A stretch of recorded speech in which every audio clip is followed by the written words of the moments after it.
Dans le prochain épisode de Demain nous appartient. Alors que George est en proie au doute, Vanessa sent que son secret n'en est peut-être plus un. En parallèle, Nordine fait face à une proposition inattendue, et un incident se produit à la pointe. Attention, les paragraphes qui suivent contiennent des spoilers sur l'épisode de Demain nous appartient diffusé lundi soir sur TF1. Si vous ne voulez rien savoir, ne lisez pas ce qui suit.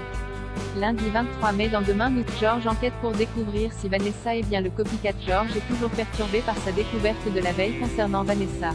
Comme il ne travaille pas aujourd'hui, Vanessa lui propose de venir déjeuner au Spoon, mais George prétend tout à coup devoir remplacer un collègue à la dernière minute. Remarquant la petite mine de son compagnon, la chef du Spoon lui demande s'il est malade, mais George assure que tout va bien et qu'il est juste un peu fatigué. Une fois Vanessa partie, George s'empresse d'appeler Victoire pour lui dire qu'il n'a pas dormi de la nuit et qu'il n'a pas arrêté de relire la lettre adressée à Mercier, de plus en plus convaincu que le copycat pourrait tout à fait être Vanessa. Au commissariat, Nordine continue d'éplucher la correspondance de Mercier. Il explique à Martin qu'une lettre aurait pu évoquer un copycat, mais la personne en question était hospitalisée au moment des faits. Martin, quant à lui, doute de plus en plus de la culpabilité de Tristan. Selon lui, le tueur aurait pu se servir des premiers soupçons sur Tristan pour en faire le coupable idéal. Et comme la première interpellation de Tristan n'a jamais été rendue publique, Martin pense que le copycat est quelqu'un de son entourage. Raphaël a obtenu un parloir en prison avec Tristan. Ce dernier est complètement défaitiste, tout le monde le pense coupable et il a l'impression qu'il va mourir en prison. Il annonce alors à son avocate qu'il va faire une grève de la faim. Selon lui, c'est le seul moyen de dénoncer l'erreur judiciaire dont il est victime. Il demande à son avocate de prévenir la presse, tant qu'il ne sera pas libéré, il cessera de s'alimenter. À l'hôpital, George explique à Victoire que la belle-mère de Vanessa s'appelait Alice Rémy. Il a donc tout de suite fait le rapprochement.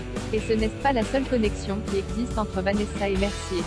Ce dernier étant venu à 7 pour tuer une femme et exposer au grand jour son copycat, l'agression de Vanessa ne serait pas un hasard. Tout comme le fait qu'elle l'ait tué en se défendant.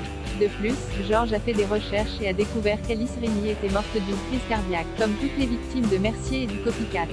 George ne sait pas quoi faire. Il ne peut évidemment pas en parler à ses collègues car il ne se base que sur des soupçons. Mais pourquoi Vanessa aurait-elle tué Louise?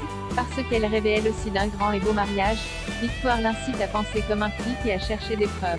George décide donc de fouiller dans les affaires de Vanessa. Mathilde fait ses adieux. Elle s'apprête à quitter Seth avec Gary et Aurélien. Barr demande à Gary de bien s'occuper de Mathilde et d'Aurélien, puis fait promettre aux deux enfants de Louise de prendre soin l'un de l'autre. Après ces adieux émouvants, Barr reçoit la visite d'Anna et Karim qui veulent s'assurer qu'il va bien.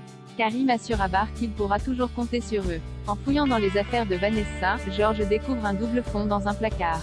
Dans cette cachette, il met la main sur une boîte fermée par un cadenas. Mais Vanessa rentre au même moment à l'appartement et George remet tout en place, par peur d'être surpris.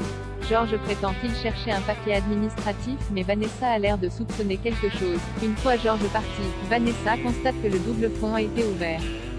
Vanessa sent que son secret a certainement été découvert. Le soir venu, Vanessa n'a pas faim mais elle préparait pour son compagnon une nouvelle recette d'inspiration thaïlandaise.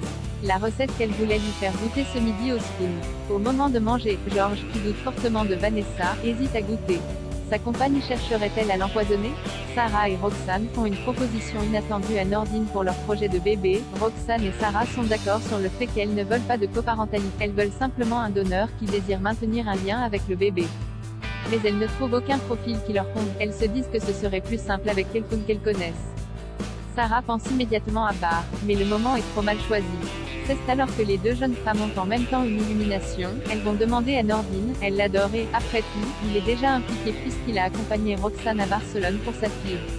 Sarah et Roxane donnent rendez-vous à Nordine au Spoon un peu plus tard et lui demandent s'il accepterait d'être le géniteur de leur enfant. Nordine pense tout d'abord à une blague, avant de tomber des nues. Perturbée, il quitte le Spoon, mais Roxane et Sarah le rattrapent. Elles lui expliquent qu'elles veulent que leur enfant puisse connaître l'identité de leur père. Nordine est bien placée pour comprendre. Elles ajoutent qu'elle serait soulagée de se lancer dans cette aventure avec une personne de confiance. Nordine a besoin de réfléchir avant de leur donner une réponse. Perdu, le jeune homme demande conseil à son père. Martin explique alors à son fils qu'il va être difficile pour lui de trouver sa place, et lui conseille de se poser vraiment la question de son désir d'enfant parce que ce projet de bébé ne sera pas le sien, quoi qu'il arrive.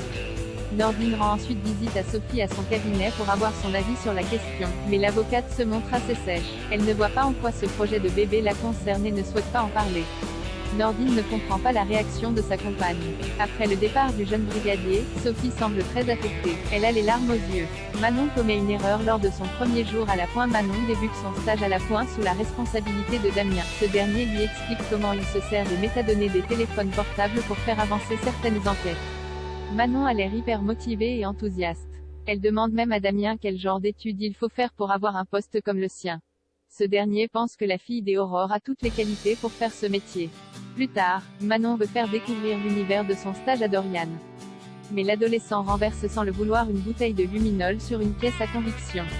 Manon essaye de rattraper le coup en essuyant le portable sur lequel a coulé le luminol, mais elle est obligée de prévenir sa mère qui ne manque pas de s'énerveur et de faire passer un sale quart d'heure à sa fille et à son neveu. Ils viennent peut-être de détruire le travail de Damien.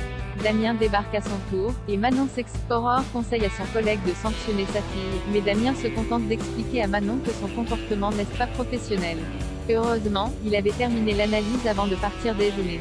Le jeune homme se sent même coupable car il explique qu'il est parti sans prendre le temps de débarrasser son plan de travail. C'est donc un peu de sa faute aussi. Aurore ne revient pas, elle le trouve bien trop gentil et compréhensif. Après avoir expliqué à sa stagiaire qu'il faut toujours nettoyer son plan de travail, il demande simplement à Manon et Dorian de tout nettoyer. Les deux cousins s'en sortent donc plutôt bien.